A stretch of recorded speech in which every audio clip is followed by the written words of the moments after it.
এদিকে পূর্ণম সাউয়ের স্ত্রী তাকে ফোন করলেন মুখ্যমন্ত্রী মমতা বন্দ্যোপাধ্যায়। আপনারা জানেন বিএসএফ জওয়ান পূর্ণম কুমার সাউ এখনো পর্যন্ত পাকিস্তানের হাতে বন্দী। মুখ্যমন্ত্রীর সঙ্গে কথা বলেই আশ্বস্ত পূর্ণমের স্ত্রী। 23 এপ্রিল থেকে পাকিস্তানে আটকে পূর্ণমের পরিবারকে সব রকম সাহায্যের আশ্বাস মমতার। ফিরোজপুরে টহলের সময় পাকিস্তানে চলে যান পূর্ণম সাউ। কালকে মিটিং হবে ওনাকে ছাড়ানোর জন্য, এইটুকু উনি বললেন। আর বললেন স্ট্রিক্টলি এটা নিয়ে অ্যাকশন নিচ্ছেন দিদি। বলছেন আমি কন্টিনিউ ওদের হাই লেভেল সবাইকে ফোন করে জানিয়েছি কি আমাদের স্টেটে এরকম একজন হয়েছে, প্লিজ ওনাকে ছাড়ানো হোক। মানে খুব স্ট্রিক্টলি উনি কথা বলেছেন। উনি সবই বললেন মেডিকেল যদি কিছু ট্রিটমেন্ট লাগবে তাহলে বলবেন, আর যদি আপনার ইনলজ মানে আমার শাশুড়ি আমার শ্বশুরকে যদি কোনো ট্রিটমেন্ট লাগে উনি বললেন টোটালি উনি হেল্প করবেন। কিন্তু ফুলি স্যাটিসফাইড আছে কি হ্যাঁ ম্যাডামও এই নিয়ে একটু মানে কথাবার্তা বলছেন, ওনারও একটু টেনশন হয়েছে। কথা বলে মানে উনি বললেন কি ম্যাডাম টেনশন নিন না, ওনাকে আনা হবে, 1 সপ্তাহের মধ্যে উনি বলছেন কি ছাড়ানো হবে। পাকিস্তানের সঙ্গে সামরিক বিরতি, সীমান্ত সংলগ্ন জেলাগুলি নিরাপত্তায় তৎপর রাজ্য। মুখ্য সচিবের ভার্চুয়াল বৈঠকে জেলা শাসক এসপি ও সিপিদের একাধিক নির্দেশ দিয়েছেন মুখ্য সচিব। বৈঠকে ছিলেন রাজ্য পুলিশের ডিজি রাজীব কুমার।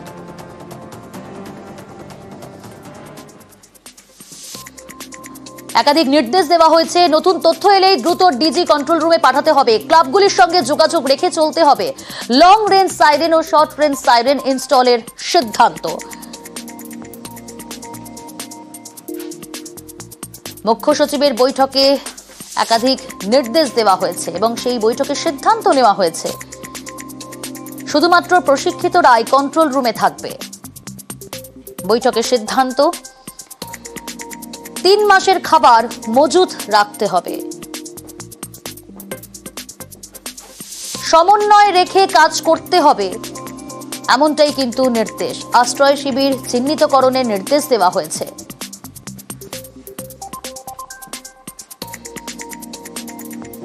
ভুয়ো তথ্যে সতর্ক থাকতে হবে, সীমান্তবর্তী জেলাগুলিকে নির্দেশ।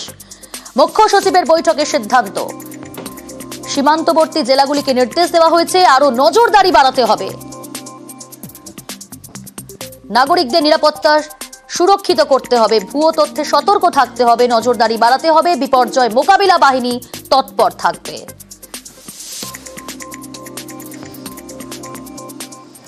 পাকিস্তান সীমান্তে উত্তেজনা আর বাংলাদেশ সীমান্তে উদ্বেগ।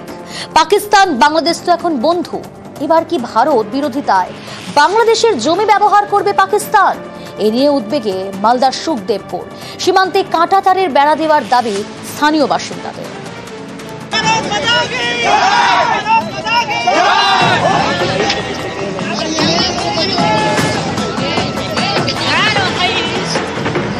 মালদার কালিয়াচকের সুখদেবপুর একেবারে ভারত বাংলাদেশ সীমান্তে। গত জানুয়ারিতে এখানে কাঁটা তারের বেড়া দেওয়ার কাজ শুরু করে বিএসএফ। সেই কাজে বাধা দেয় বাংলাদেশের সীমান্ত রক্ষা বাহিনী।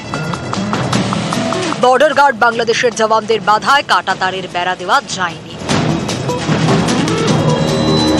ভারতীয় ভূখণ্ডে বেড়া তৈরির কাজে বাধা দিয়েছে বাংলাদেশ। গত জানুয়ারি মাস থেকেই এই কাজ ঝুলে রয়েছে। পাকিস্তানের সঙ্গে ভারতের যুদ্ধ পরিস্থিতিতে ফের কাঁটাতারের বেড়া তৈরির দাবিতে সরব সুখদেবপুর। কারণ তারা মনে করেন যে যত দ্রুত এখানে কাঁটাতারের বেড়া তৈরি হবে ততই নিরাপদ হবে সুখদেবপুর। এই ফাঁকা জায়গা দিয়ে অনেক সময় বাংলাদেশের দুষ্কৃতীরা আসে, অনেক সময় চোরাচালান কারবার হয়।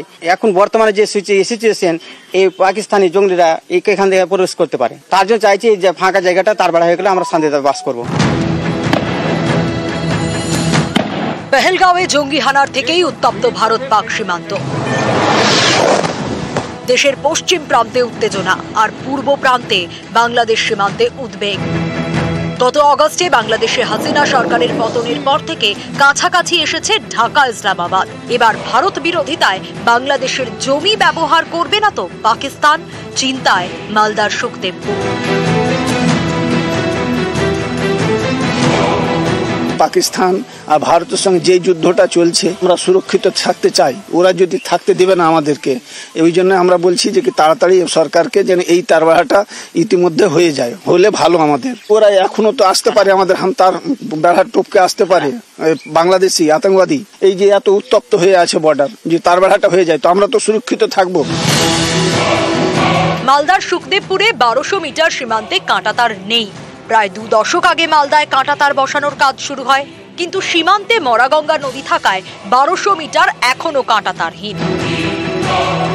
সীমান্ত পেরিয়ে মাঝে মধ্যেই ভারতে ঢুকে পড়ে বাংলাদেশি দুষ্কৃতীরা, ফসল লুট করে নিয়ে যায়, চোরা চালানো চলে, সারাক্ষণই আতঙ্কে থাকে সুখদেবপুর।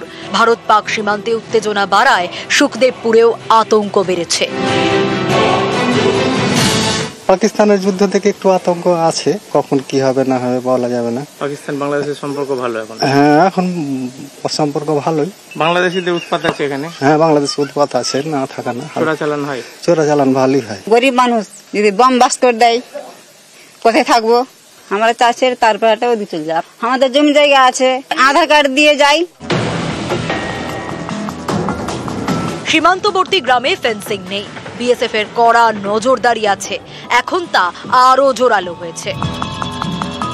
বিএসএফ এখন বেড়ে গেছে, বর্ডারের লাইট টাইট সব খুব সুন্দরভাবে দিয়েছে, যেন পারাপার হলে সব দেখতে পাবে পরিষ্কার। তো ওদের যদি কোনো অসুবিধা হলে আমরাও বিএসএফ এর সাথে আছি, বা কোনো গন্ডগোল হলে আমরাও বিএসএফ এর সাথে সহযোগিতা করি। সুখদেবপুরে কিন্তু এই মুহূর্তে ফের জোরদার মানুষ দাবি তুলছেন। তারা বলছেন এখানে কাঁটাতারের বেড়া দেওয়ার কাজ অবিলম্বে শুরু এবং শেষ করতে হবে। ক্যামেরায় পিন্টু সরকারের সঙ্গে সেবক দেব শর্মা, নিউজ 18 বাংলা, সুখদেবপুর। ভারত পাকিস্তান সীমান্তে টেনশন, তার জেরে ভারতের পূর্ব সীমান্তে কড়া নজরদারি। এর সঙ্গে আবার গত 9 মাস ধরে বাংলাদেশের ডামাডোল। সে দেশের নাগরিকদের ট্যুরিস্ট ভিসা দেওয়া বন্ধ করেছে ভারত। এসবের আঁচ পড়েছে কোচবিহারের চ্যাংরাবান্ধা স্থলবন্দরে। এখন সীমান্ত পারাপারের ব্যস্ততা নেই, তাই রোজগারও কমেছে ব্যবসায়ীদের।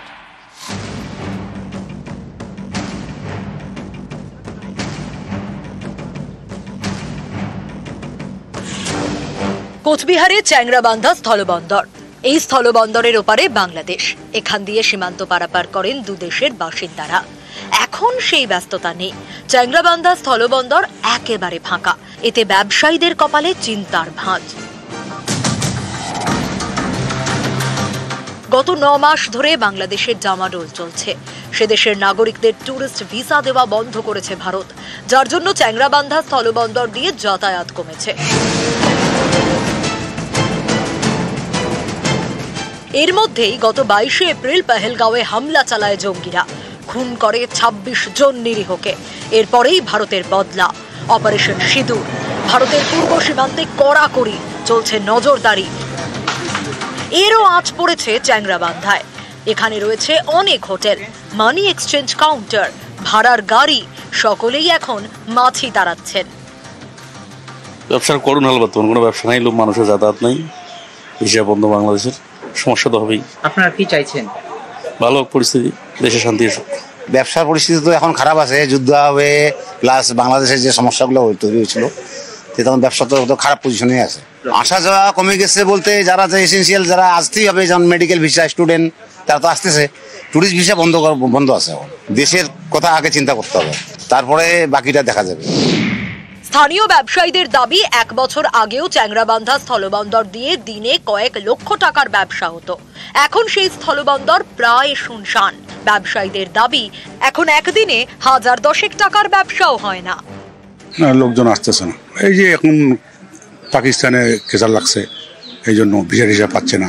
ব্যবসা অনেক খারাপ। ব্যবসা আমরা তো ভাড়ায় হচ্ছে না আমাদের। ডেলি মনে করো আগে মারতাম 30টা ভাড়া, এখন মনে করো মাসে 2টা ভাড়া হয়। খুব খারাপ অবস্থা, সব গাড়ি কিস্তি ডিউ পড়ে আছে সবার। অনেকে কিস্তি জ্বালা গাড়ি বিক্রি করে দিচ্ছে। যুদ্ধের জন্য দেখলাম তো, ওই যে যাত্রীকে যেমন আনলাম এই কাশিয়াং থেকে, ওদের মধ্যে একটা দেখলাম যে আতঙ্ক, যে তাড়াতাড়ি করে চলে যাওয়া, কড়া নিরাপত্তা, খুব কড়া নিরাপত্তা হয়েছে।